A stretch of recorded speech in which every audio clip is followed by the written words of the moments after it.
Hi friends, welcome to Akash kitchen. நம்ம இன்றைக்கி ஆகாஷ் கிச்சனில் வந்து சூப்பராக டேஸ்ட்டாக ஹெல்த்தியாக வந்து வீட்டிலே வந்து வெனிலா கேக் செய்ய போகிறோம். வெனிலா ஸ்பாஞ்ச் கேக்கு.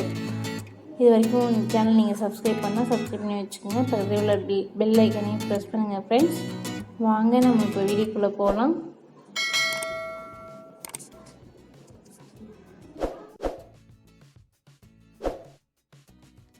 வெனிலா ஸ்பாஞ்ச் கேக் செய்கிறதுக்கு ஃபஸ்ட்டு வந்து ஒரு பவுல் எடுத்துக்கோங்க. ஒரு பவுல் எடுத்து 2 முட்டையை உடச்சி ஊற்றி வச்சுக்கோங்க. நான் வீடியோக்காக ஃபஸ்ட்லேயே உடச்சி வச்சுருக்கேன். இந்த மாதிரி 2 முட்டையை உடச்சி எடுத்துக்கோங்க. இப்போ நம்ம வந்து ஒரு பீட்டர் வச்சு நல்லா ஃபீட் பண்ணிடலாம். மஞ்சள் கறியும் வெள்ளைக்கறியும் நல்லா மிக்ஸ் பண்ணுற மாதிரி நல்லா இப்போ மிக்ஸ் பண்ணி விட்டுடலாம். பாருங்கள் ஃப்ரெண்ட்ஸ், நல்லா கரைஞ்சிருச்சு. இது கூட வந்து நான் வந்து 3/4 கப்பு வந்து சுகர் பவுடர் ஆட் பண்ணுறேன். நீங்கள் வந்து உங்கள் டேஸ்ட் தகுந்த மாதிரி எடுத்துக்கோங்க. சுகர் நீங்கள் 1 கப் கூட ஆட் பண்ணிக்கிங்க. நான் 3/4 கப்பு நீங்கள் ஆட் பண்ணுறேன். இப்போ இதையும் நல்லா மிக்ஸ் பண்ணி விட்டுடலாம். கரையிற மாதிரி பாருங்கள், எல்லாம் நல்லா மிக்ஸ் ஆகிடுச்சு. இந்த மாதிரி மிக்ஸ் பண்ணி எடுத்துக்கோங்க. இப்போ இது கூட வந்து நான் வந்து 1/4 கப்பு வந்து பட்டர் ஆட் பண்ண போகிறேன். நான் பட்டர் வந்து நீங்கள் உருக்கி தான் ஆட் பண்ணுறேன். அப்போ தான் வந்து கேக் வந்து நல்லா சாஃப்டாக ஸ்பாஞ்சியாக வரும். அதனால் 1/4 கப் பட்டர் எடுத்து நல்லா உருக்கி ஆட் பண்ணுங்கள் ஃப்ரெண்ட்ஸ். வெனிலா கேக்கு தான் நல்லாயிருக்கும். நீங்கள் பட்டர் பிடிக்கலாம், நீங்கள் ஆயில் கூட 1/4 கப்பு ஆட் பண்ணிக்கிங்க. பட்டர் பிடிக்காதவங்க ஆயில் ஆட் பண்ணிக்கிங்க ஃப்ரெண்ட்ஸ். இப்போ அலடே வச்சு நான் இப்போ வந்து 1 கப் கோதுமை மாவு தான் ஆட் பண்ணுறேன். நீங்கள் கோதுமை மாவு பதிலாக மைதா கூட ஆட் பண்ணிக்கலாம். நான் நீங்கள் கோதுமை மாவு வச்சு உங்களுக்கு கேக் செஞ்சு காமிக்கிறேன். இதுவே நல்லா டேஸ்ட்டாக வந்துச்சு. இது கூட வந்து 1 ஸ்பூன் வந்து பேக்கிங் பவுடர் ஆட் பண்ணுறேன். 1/2 டேபிள் ஸ்பூன் வந்து பேக்கிங் சோடா ஆட் பண்ணுறேன். இப்போ இது வந்து நம்ம நல்லா சளிச்சு எடுத்துக்கலாம். இதில் உள்ள தூசி இதெல்லாம் இருக்கிற மாதிரி இருக்கும். நான் எல்லாத்தையும் நல்லா சளிச்சு எடுத்துக்கோங்க. பாருங்கள், சூப்பராக நல்லா சளிச்சாச்சு. இந்த மாதிரி சளிச்சு எடுத்ததுக்கப்புறம் இதை நம்ம எடுத்துடலாம். இப்போ வந்து நம்ம வந்து மறுபடியும் மாவு எல்லாத்தையும் நல்லா கரைச்சி விட்டுடலாம். எல்லாத்தையும் நல்லா கரையிற மாதிரி நல்லா மிக்ஸ் பண்ணி விட்டுருங்க. பாருங்கள் ஃப்ரெண்ட்ஸ், சூப்பராக நல்லா கரைச்சாச்சு. இந்த மாதிரி நல்லா கெட்டியாகவே கரைச்சிங்க. தண்ணியே ஊற்றாதீங்க. ரொம்ப கெட்டியாக இருந்தால் கொஞ்சம் லைட்டாக வேணால் பால் ஆட் பண்ணிக்கோங்க. ஏன்னா நம்ம தண்ணியாக இருந்தால் கேக் நல்லா வராது. இந்த மாதிரி நல்லா ஆட் பண்ணிக்கோங்க. இப்போ இது கூட வந்து நான் வெனிலா எசன்ஸ் ஆட் பண்ண போகிறேன். நான் இன்றைக்கி வந்து இந்த பிராண்ட் தான் எடுத்துருக்கேன். இப்போ 1 ஸ்பூன் வந்து நம்ம வெனிலா எசன்ஸ் ஆட் பண்ணிக்கலாம். ஏன்னா நம்ம வெனிலா ஸ்பாஞ்ச் கேக் தான் செய்யணும். Vanilla essence 1 tablespoon. இதையும் நல்லா மிக்ஸ் பண்ணி விட்டுருங்க ஃப்ரெண்ட்ஸ்.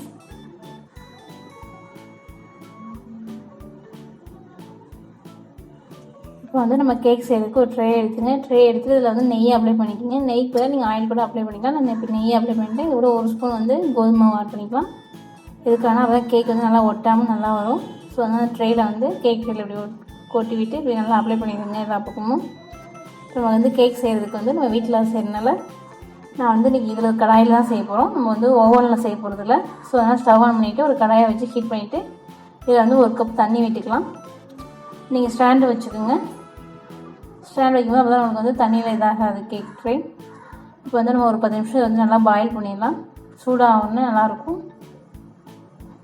இப்போ நம்ம செஞ்சு வச்ச கேக் மிக்ஸிங்கை வந்து 1 ஸ்பூன் வச்சு நல்லா மிக்ஸ் பண்ணி விட்டுருங்க. ஒரு டைம் மறுபடியும் நல்லா மிக்ஸ் பண்ணியாச்சு. நம்ம வந்து இப்போ கேக் ட்ரேயில் வந்து ஆட் பண்ணிடலாம். இந்த மிக்ஸிங்கை எல்லாத்தையும் நல்லா கேக் ட்ரேயில் ஊற்றிடுங்க.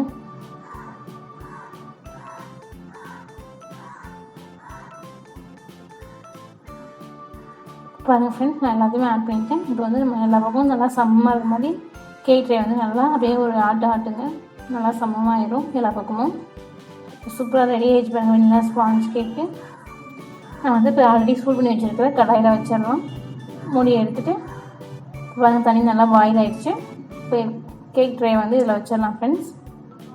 வைக்கும்போது பார்த்து வைங்க, சுற்றுற போகுது கடாய். இப்போ வச்சதுக்கப்புறம் நம்ம வந்து மூடி போட்டு மறுபடியும் வந்து ஸ்டவ்வை லோ ஃப்ளேம் வச்சுக்கோங்க. வச்சுட்டு 40லேருந்து 50 நிமிஷம் வந்து குக் பண்ணலாம் ஃப்ரெண்ட்ஸ். அப்போ தான் கேக் நல்லா சூப்பராக இருக்கும். இப்போ மூடி போட்டு மூடி வச்சுருங்க. இப்போ 40 நிமிஷம் கழித்து நம்ம பார்க்கலாம். இப்போ பாருங்கள் ஃப்ரெண்ட்ஸ், எனக்கு வந்து இப்போ 40 நிமிஷம் ஆயிடுச்சு. கேக் எப்படி இருக்குது பாருங்கள், சூப்பராக நல்லா பஃபியாக வந்துருப்பாங்க நல்லா ஸ்பாஞ்ச் கேக்கு. இப்போ நம்ம வந்து ஒரு ஸ்டிக் வச்சு பார்க்கலாம் வெந்திருக்காது எனக்கு கேக்கு. இப்போ நம்ம ஸ்டிக்கில் வந்து ஒட்டாமே வந்துச்சு. இந்த மாதிரி ஒட்டாமல் தான் நல்லாயிருக்கும் கேக்கு. நல்லா வெந்திருக்குன்னு அர்த்தம். இப்போ பாருங்கள், சூப்பராக அழகாக வீட்டிலே வெனிலா ஸ்பாஞ்ச் கேக் ரெடி பண்ணியிருக்கோம். நம்ம எப்போவுமே கடையில் தான் வாங்குவோம். நம்ம வீட்டிலே அழகாக செஞ்சிட்டோம். நம்ம ஈஸியாக இதில் வந்து ஒரு 1/2 hourலேயே செஞ்சிடலாம் ஃப்ரெண்ட்ஸ். அப்புறம் வந்து ஒரு 10 நிமிஷம் கழித்து வெளியே எடுத்துடலாம். கேக் ட்ரேவை 10 நிமிஷம் கழித்து எடுங்க ஃப்ரெண்ட்ஸ், அப்போ தான் நல்லாயிருக்கும். பாருங்கள் ஃப்ரெண்ட்ஸ், 10 நிமிஷம் ஆயிடுச்சு. நான் ட்ரே வந்து வெளியே எடுத்துட்டேன். இப்போ வந்து நம்ம சைடில் வந்து ஒரு கத்தியெல்லாம் வச்சு நல்லா சைடில் லேயர்லாம் எடுத்து விட்ருங்க. அப்போ தான் நம்மளுக்கு வந்து எடுக்கும்போது ஒட்டாமல் வரும் கேக்கு. அப்புறம் வந்து ஒரு பிளேட்டுக்கு ட்ரான்ஸ்ஃபர் பண்ணிடலாம். இப்போ பாருங்கள், சூப்பராக அழகாக வெனிலா ஸ்பாஞ்ச் கேக் ரெடியாக இருக்குது பாருங்கள் ஃப்ரெண்ட்ஸ். பாருங்கள் எவ்வளோ அழகாக வந்துச்சு பார்த்தீங்களா. நம்ம இன்றைக்கி வீட்டிலே ரெடி பண்ணிட்டோம் வெனிலா ஸ்பாஞ்ச் கேக்கு. நீங்களும் இந்த கேக்கை வந்து உங்கள் வீட்டில் ட்ரை பண்ணுங்கள். ட்ரை பண்ணிவிட்டு கமெண்ட் பண்ணுங்கள். இது வரைக்கும் இந்த சேனலை நீங்கள் சப்ஸ்கிரைப் பண்ணால் சப்ஸ்கிரைப் பண்ணி வச்சுக்கோங்க. பக்கத்தில் உள்ள பெல் ஐக்கானையும் ப்ரெஸ் பண்ணுங்கள் ஃப்ரெண்ட்ஸ். மீண்டும் அடுத்த புது ரெசிபியோடு சந்திக்கலாம். Thank you friends.